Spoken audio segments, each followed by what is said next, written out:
наливаются кровью аорты, и звучит по рядам шепотком: я рожден в 94-м, я рожден в 92-м, и в кулак зажимая истертый год рождения с гурьбой и гуртом, я шепчу обескровленным ртом: я рожден в ночь с 2 на 3 января в 91-м ненадежном году, и столетия окружают меня огнем.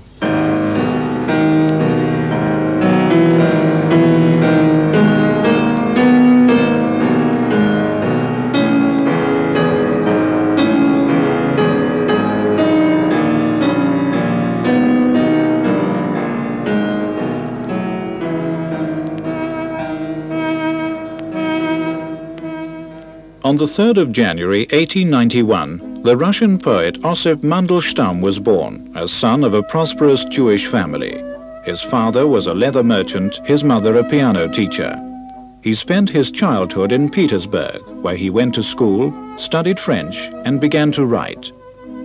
In Petersburg we shall meet again, as though we had interred the sun in it, and shall pronounce for the first time that blessed, senseless word. He wrote this in 1920. He had been a famous poet for some time, really from the moment his first volume of poetry called Stone was published in 1913. Photos from that period show us a dandy-like, self-assured young man. In 1916, the second, enlarged edition of Stone appeared. His second book of poetry, Tristia, came out in 1922. The title would prove prophetic. It refers to the fate of Ovid, the Roman poet, who was banned from Rome because the emperor no longer relished his presence. Mandelstam, too, was to experience the hostility of a ruler, but it had not yet come to that. The happy romantic poet spent a fair amount of time in cafes, but according to friends of those days, there was always an undercurrent of seriousness. This was just before the revolution. The Tsar never doubted that his reign would last forever, whereas the only real question was who would eventually succeed him.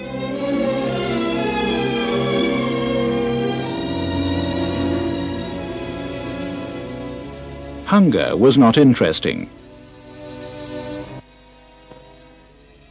and demonstrations were met with acts and laws prohibiting public assemblies in the streets.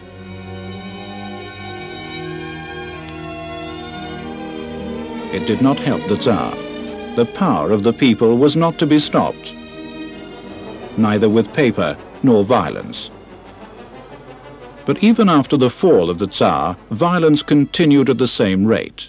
In July 1917, the provisional government in Petrograd crushed a Bolshevik uprising.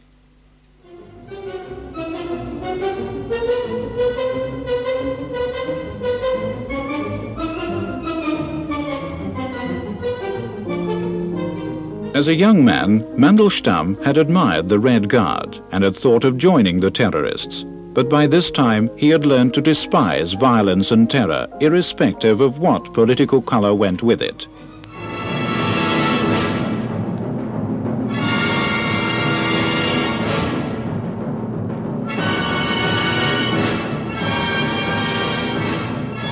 Mandelstam spent the days of the revolution far away from the scene of the battle, in a small town on the Black Sea. In 1919, he was in Kiev, where he worked on a literary magazine. It was there that he had the most important meeting of his life, when he first saw his future wife, Nadeshda Khazina. She was to share his life to the end, difficult as it proved to be, and she saved his work from destruction. In the 20s, Mandelstam was at the height of his fame. He published 2 volumes of poetry, prose, criticism, and in 1928 his collected poems. But at the same time, the party made life increasingly difficult for him. He became isolated. For Mandelstam refused to sing the praises of his own era. The building of socialism, the voluntary weekend shifts of Soviet citizens, the hydroelectric dam in the Dnieper. Poetically speaking, he did not care. Other poets and writers adapted to the new era. They were the quiet consenters or opportunists like Fadeev on the right here. Later, under Stalin, he betrayed many a colleague. But the great Russian poets in those days, Gumilyov and Pasternak, valued Mandelstam highly. One of the greatest Russian women poets was Tsvetaeva. For a short time, she was his mistress. And Akhmatova, his lifelong friend, was his twin sister in poetry. She too was persecuted, but unlike Mandelstam, she died a natural death. In the 30s, publishing was out of the question for Mandelstam. Russia was then a country in which the dream of the revolution seemed ever further from reality. Mandelstam was enraged by the cruelty and arbitrariness of Stalin's regime and by the destruction of the kulaks, the so-called large farmers. In fact, the measures against them meant death to countless ordinary peasants. Stalin set up farmers against each other, frightened as they were, and plunged the country into a famine. Mandelstam's anger found expression in a poem that finally led to his own destruction. Мы живем под собою, не чуя страны. Наши речи за 10 шагов не слышны. А где хватит на полразговорца, там припомнят кремлевского горца. Его толстые пальцы, как черви, жирны, а слова, как пудовые гири, верны. Таракани смеются усища и сияют его голенища, а вокруг его сброд тонкошеих вождей. Он играет услугами полулюдей. Кто свистит, кто мяучит, кто хнычет. Он один лишь бабачит и тычет, как подковы кует. За указом указ. Кому в пах, кому в лоб, кому в бровь, кому в глаз. Что не казнь у него, то малина и широкая грудь осетина.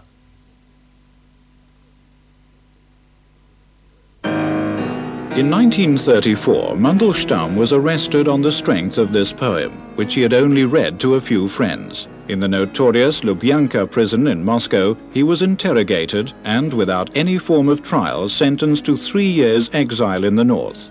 It was there that Mandelstam tried to commit suicide. Then a miracle happened. Stalin allowed Mandelstam to choose the place of his exile. It was Voronezh. It was a difficult time, but also a very creative one.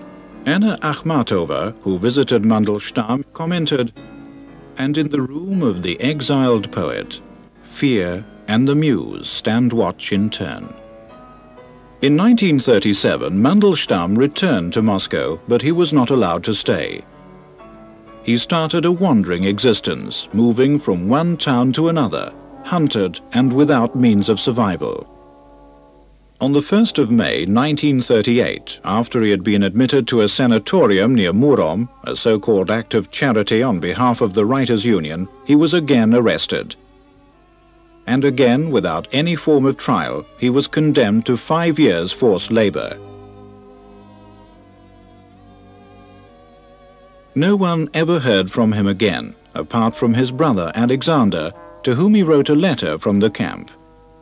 "Dear Sander, I am in Vladivostok, USTVL, Barrack 11. I got 5 years for counter-revolutionary activities. On the 9th of September, on transport from the Butyriki prison in Moscow. Arrived here 12 October. Health very poor, totally exhausted, wasted, almost unrecognizable. But I don't know if there is any point in sending clothes, food and money. Try all the same. I am very cold without clothes." On December the 27th, 1938, Mandelstam died in this Siberian transit camp.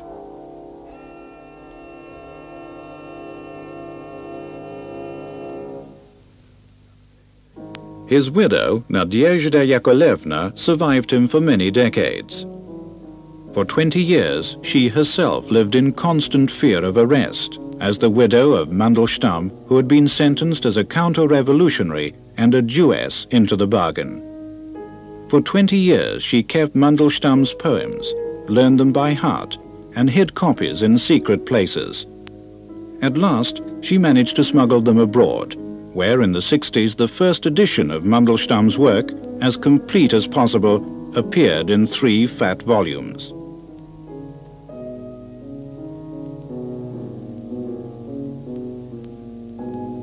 Nadeshda then wrote 2 books of memoirs. Both were published abroad and translated into many languages. Her books are not only about Mandelstam and her memories of him, they deal with something much more general. How was it possible that so many Russian intellectuals, who before the revolution had grown up in circles where tolerance and speaking one's mind were of prime importance, could subject themselves to a regime so bloody, narrow-minded and fanatical that it killed people like Mandelstam and many, many others? After the 20th Party Congress, Mandelstam was posthumously rehabilitated. At last, his widow could return to Moscow. We visited her there in 1973. It was the 1st of May, when 1 million other foreigners were in Moscow to celebrate. We went unnoticed. With a Super 8 camera, we filmed her in her home during a short interview. It's the only film of her in existence, and we were only allowed to film her on the express condition that we would not broadcast it until after her death. She was still frightened of the KGB, the Russian secret police.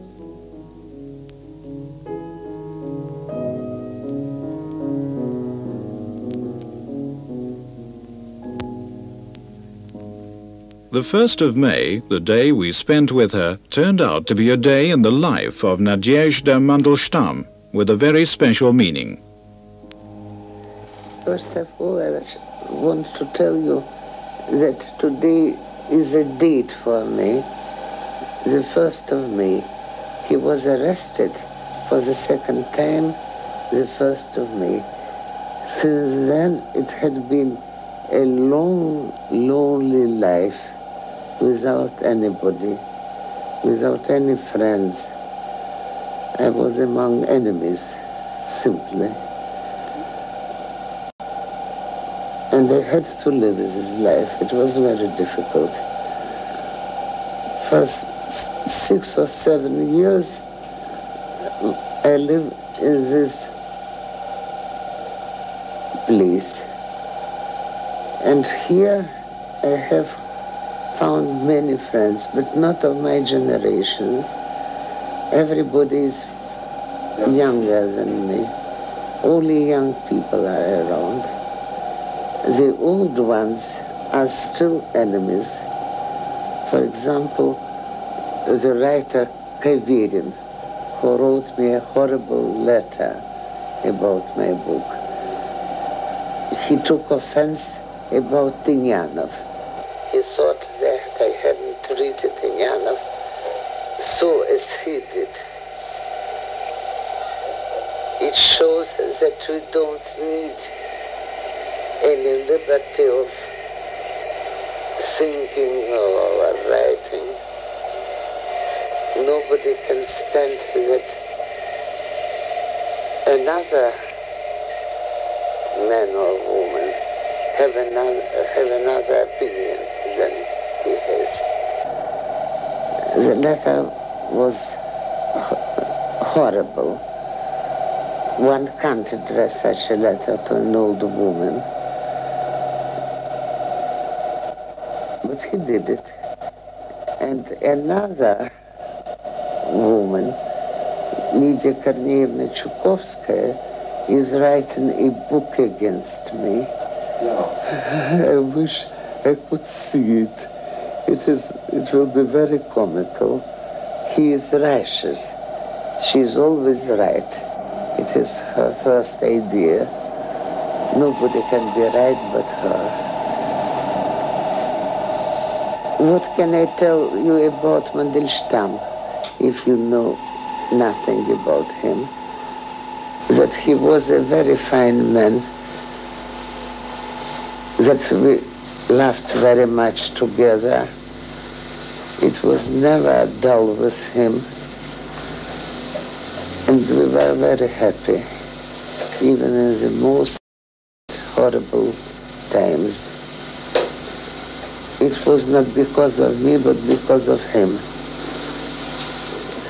In the days we often quarreled. Both had insupportable characters, but in the night we made love. It was a great success. It is comical to speak about sexual success at 73, but it is. But it was the reason why we lived together. We couldn't live without each other. I tried to be unloyal to him, but I didn't succeed in doing it because everybody was worse than he. Поняли? Неприлично. Сумасшедшая старуха. Что вы? At a cafe, at a nightclub. And the first day we went together to bed. The very first day, it was also the 1st of May. Was that custom in that time to make love so quickly? We did it. We were the beginning of the sexual revolution. We had nothing to lose.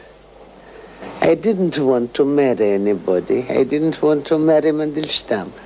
I tried to be independent. You were married to him. In the essence. It happened so. It simply happened so. What was it like to be married to him? I can't say. The nights were good. The days were difficult. He didn't let me go anywhere. He wanted me to be always present and with him. He didn't want me to make any friends. Was he egoistic, so? In this? It wasn't egoism, it was something else. He was very strong-willed. And I was light-headed.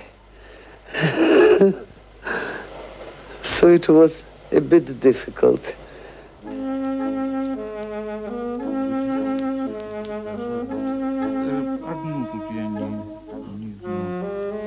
The writer, Andrei Donatovich Sinyavsky, was a friend of Mrs. Mandelstam.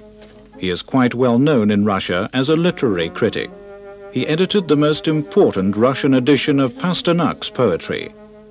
Together with his friend Daniel, he was pallbearer at Pasternak's funeral. Together they published abroad, Sinyavsky under the pseudonym Abraham Terz. When this became known in the Soviet Union in 1966, both writers were imprisoned.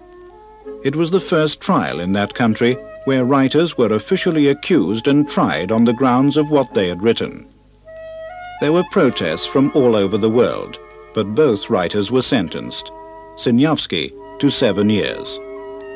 Since his return from the camp, he has lived in Paris, where he teaches Russian literature at the Sorbonne University. Видите, Мандельштам как-то для меня, для всех нас, это какой-то удивительный носитель культуры как таковой. Не в виде суммы знаний или образования, там, книг, картин и прочее, а культуры в каком-то высшем смысле. Культуры как структуры, как некой иерархии. Мандельштаму вообще свойственна вот эта идея иерархии, может быть, больше всех других идей, иерархии композиций. И культура у Мандельштама и поэзия Мандельштама – это именно иерархия ценностей, слов, вещей. И поэтому сам мир, в смысле мироздания, – это культура. И вот этот человек такого масштаба и такого понимания, я бы сказал, религиозного понимания культуры, попадает в ситуацию уничтожения культуры. и вообще уничтожение всего. И он становится босиком, люмпеном, отщепенцем.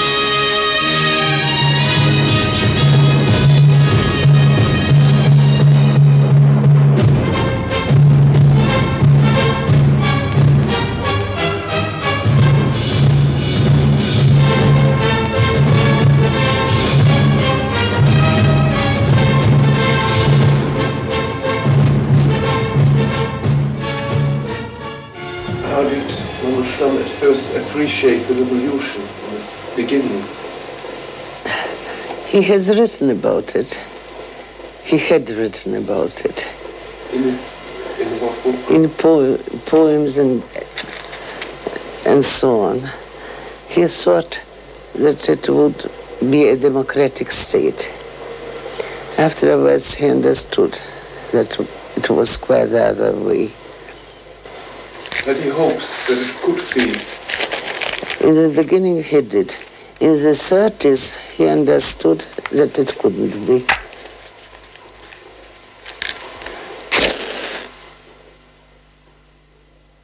Сумерки свободы. Прославим, братья, сумерки свободы. Великий сумеречный год.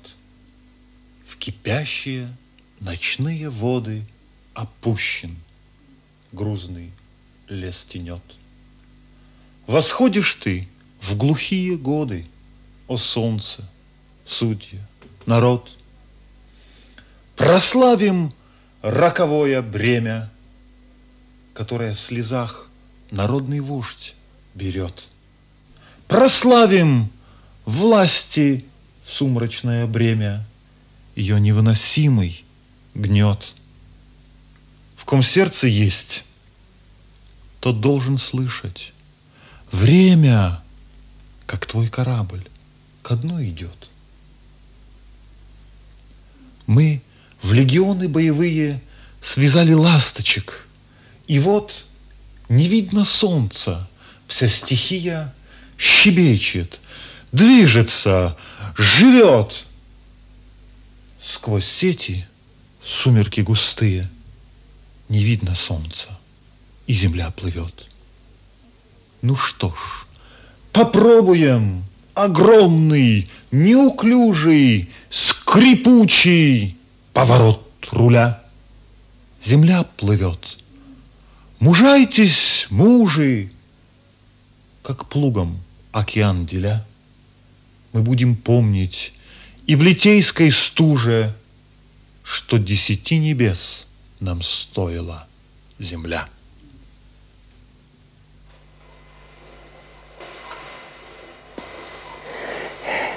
I think he was rather revolutionary, but he was not satisfied with the revolution. He didn't understand that it was becoming a slavery for everybody. I understood it first.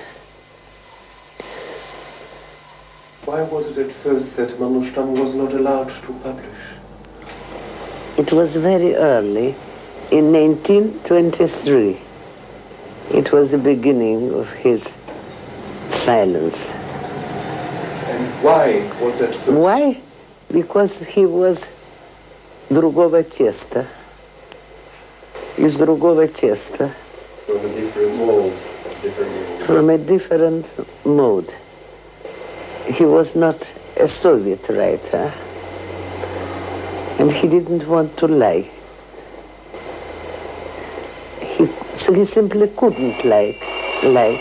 He wanted to lie, but he didn't want to. Да?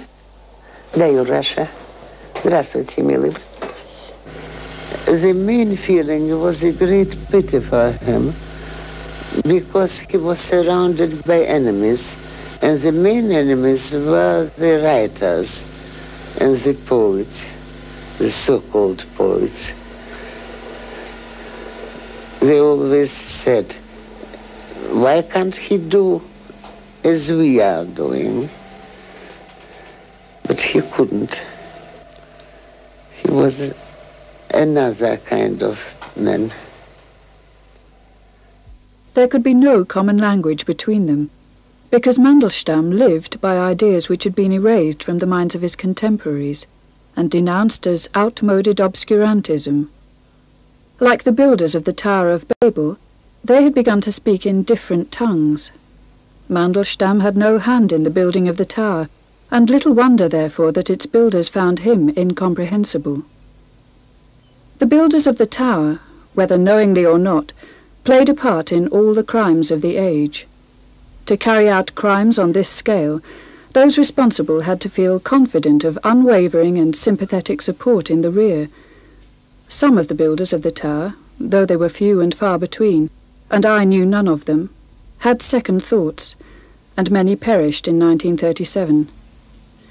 It was among throngs of original builders of the tower that Mandelstam met his death, together with others who had never built anything and had known nothing but persecution. At the time, Mandelstam's death was seen as something perfectly natural, and it made not the slightest impression, either in the world of art and literature or among the reading public. What right had an anachronism like him to exist in such times?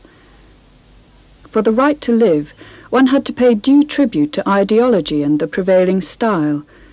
Alarmed only when those who did so were killed, people were quite indifferent about Mandelstam. Those who failed to pay their dues were not admitted to the superstructure.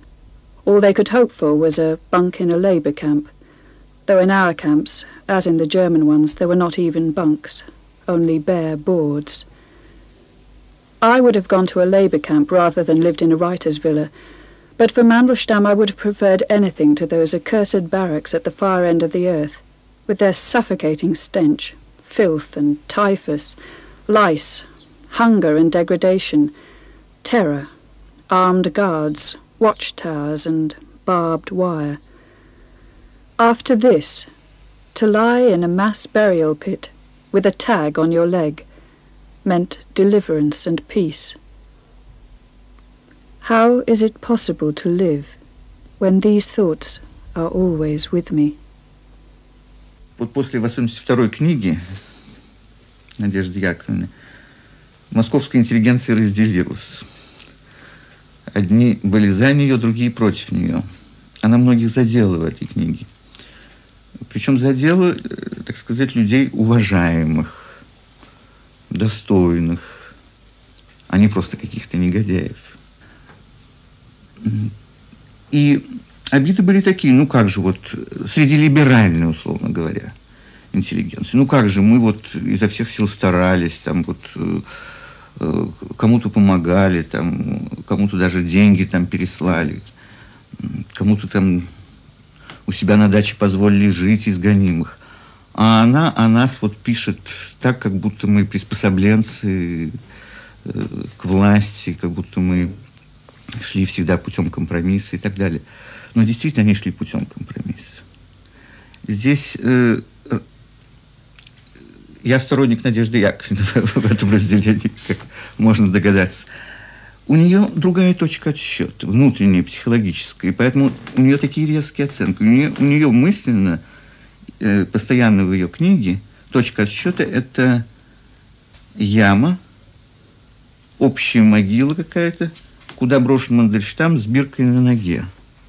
Голый Мандельштам. И вот она все время мерит вот этим критерием. Каверин, или даже такого автора, как Тынянов. И поэтому она проявляет недовольство, как вот люди, не то что они подлости не совершали, но, ну, скажем, как-то устраивались все-таки. Вот, например, она мне рассказывала, по-моему, она, а может быть, кто-то рассказывал удивительное сочетание Пастернак и Мандельштам, ведь оба гонимы. Но вот Мандельштам после воронежской ссылки одно время немножко жил в Москве, но уже надвигался, так сказать, арест и гибель. И получил даже комнату в Москве. И туда к нему пришел Пастернак, а Пастернак, он жил переводами, относительно благополучно жил, хотя тоже принадлежал, так сказать, к этой среде гонимых. Но он, так сказать, очень радостно, ну вот, какая хорошая квартира, вот, наконец-то вы устроены. А после, когда он ушел, Мандельштам написал вот свое страшное стихотворение «Квартира тиха, как бумага». Потому что это для него временный приют между ссылками, между арестами и накануне гибели. Вот так что даже по отношению к Пастернаку Мандельштам изгой и отщепенец.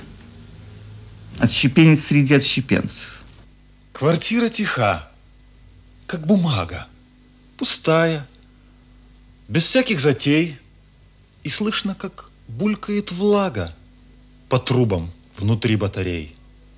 Имущество в полном порядке, лягушкой застыл телефон, видавшие виды манатки на улицу просятся вон.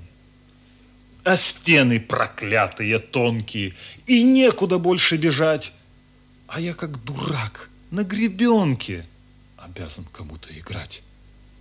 Наглей комсомольской ячейки и вузовской песни наглей, присевших на школьной скамейке, учить щебетать палачей. Пайковые книги читаю, пеньковые речи ловлю и грозное «баюшки-баю» кулацкому паю пою. Какой-нибудь изобразитель, чесатель колхозного льна, чернила и крови смеситель, достоин такого рожна. Какой-нибудь честный предатель, проваренный в чистках, как соль, жены, детей содержатель, такую хлопает моль. И сколько мучительной злости таит в себе каждый намек, как будто вколачивал гвозди Некрасова здесь молоток. Давай же с тобой, как на плахе, за 70 лет начинать. Тебе, старику и неряхе, пора сапогами стучать, и вместо ключа и покрены давнишнего страха струя ворвется в халтурные стены московского злого жилья. Вы когда начали читать его? Довольно поздно, потому что, понимаете, Мандельштам, к нему приходишь через каких-то поэтов. Да, очень странно, что в лагере у меня, в общем, почти не было его стихов. Но в лагере я особенно ощущал Мандельштама именно, наверное, потому что вот тоже в ситуации конца культуры и последнего отщепенства он очень как-то помогал. Да. Понятно. А с Надеждой Яковлевной вы когда познакомились? Я сравнительно давно, еще до лагеря, с ней познакомился. И как-то даже немножко подружились. Ну, так, не близкие друзья, но как-то, условно говоря, как-то сошлись. А до лагеря вы знали, что она пишет эти книги? Или... Нет, по-моему, я не помню, по-моему, нет. Ты знал, но ты не читал. Да, что я знал, что что-то она пишет, но... Но что именно? Да, нет, не читал до лагеря. Нет. И что она сохраняет все эти стихотворения? Руки? То, что она сохраняет в памяти, я знал. Да. Она просто рассказывала. Да. Она в разговорах она говорила о том, что когда посадили Мандельштама, она все учила наизусть, и даже прозу учила наизусть. Да. Для того, чтобы, так сказать, сохранить. Поэтому с самого начала тоже она для меня была каким-то вот тоже этим мостиком. Оттуда к нам. Вот человек, который в памяти держал эти стихи, потому что они могут погибнуть. И поэтому таким каким-то вестником, что ли, вот поэзии вот той погибшей к нашему поколению, она была. Для меня, да, не только, наверное, для меня. I wonder whether you still, after Mandelstam's poetry for a part has been published in the West, do you still know all of his poetry by heart? No. The prayers had come into the memory, and I begin to forget the poetry, and I don't know what to do with it. Is there among all of his poetry one or a few that you love best and would say? I can say the стихи о неизвестном солдате и осы. Как осы? Not the bees. Bees пчелы. Это осы. Дикая. Вооруженный зрением узких ос, сосущих ось земную. Я помню все, с чем свидеться пришлось, и вспоминаю наизусть и всуе. Вооруженный зрением узких ос, сосущих ось земную, я чую все, с чем свидеться пришлось, и вспоминаю наизусть, и всуе. И не рисую я, и не пою, и не вожу смычком черноголосым. Я только в жизнь впиваюсь и люблю завидовать могучим хитрым осам. О, если бы меня когда-нибудь могло заставить сон и смерть минуя, стрекало воздуха и летнее тепло, услышать ось земную.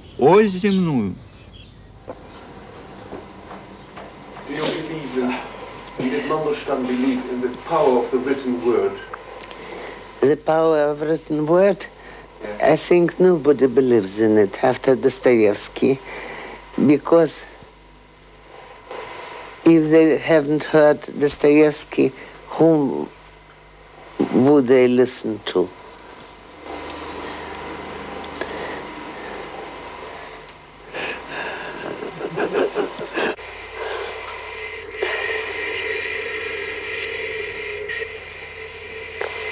Ours is a sleeping country. Everybody is sleeping now. Если он это пустит сейчас, это будет ужасно.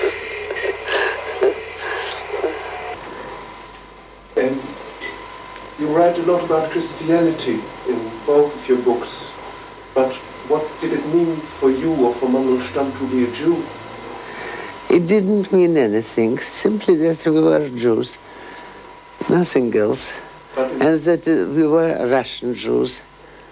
But in the fourth prose, Mandelstam has written that it was impossible to be a Jew and write socially accepted literature in the same time. Maybe. I know it by heart. Цыганское племя. Вороватые цыганщины писательского племени. He felt that he was a Jew. And I nearly didn't feel it. I am Christian from the birth. What is your dearest memory of Mandelstam? Everything is the dearest memory. He himself is the dearest memory. We didn't part because I believe in our meeting in the other world. I'm Christian and I believe in it.